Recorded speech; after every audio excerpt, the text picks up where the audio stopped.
To make one little comment about Dartmouth College, which was that my very, very first boyfriend, Robert, went to Dartmouth College, and now we're both gay.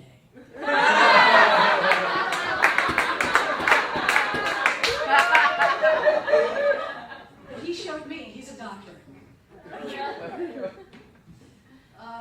It's true, we are, I am. I've been outed, which is good since it's kind of a gay set I'm doing tonight. But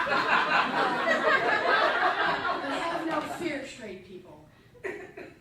Because I think what I have to tell you tonight sort of transfers over to your side as well. Because it begins with a well-intentioned friend, and we've all had well-intentioned friends who hand us phone numbers of people that they know, vaguely.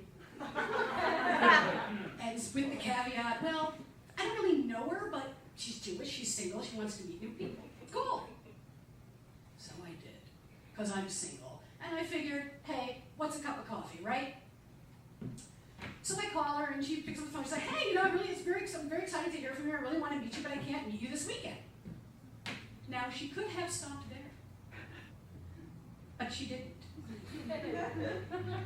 She went on to say, I can't meet you this weekend because I'm going to Vermont skiing with my ex-girlfriend. Well, it's not like we're trying to get back together. It's just, well, see, it's really funny because we reserved the place before we broke up, and neither one of us really wanted to give it up, so we're going to go. Was that okay? So that's the story.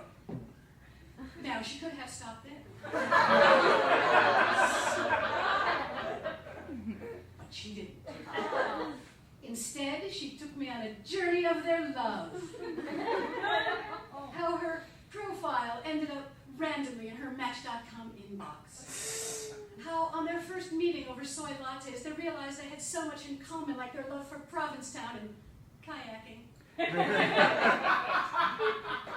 How they spent so much time together that the next thing they knew, they were looking at condos in JP. And so they decided, oh heck, let's buy one.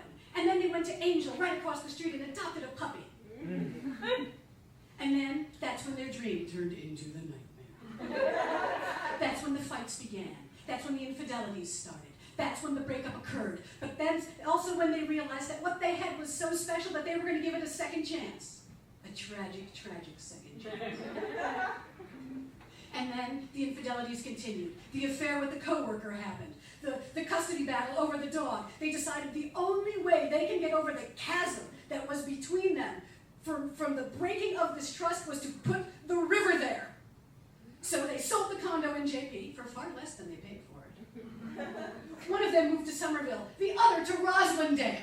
And there, without even tea accessibility between them, they realized that what they were missing was not the love they shared, no, but the friendship, the trust, the good times, the laughter.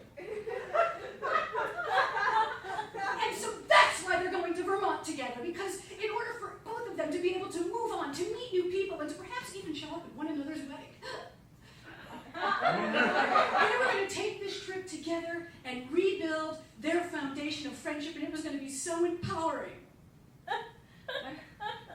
And then she says to me, so I hear you're a comedian. Where do you get your material?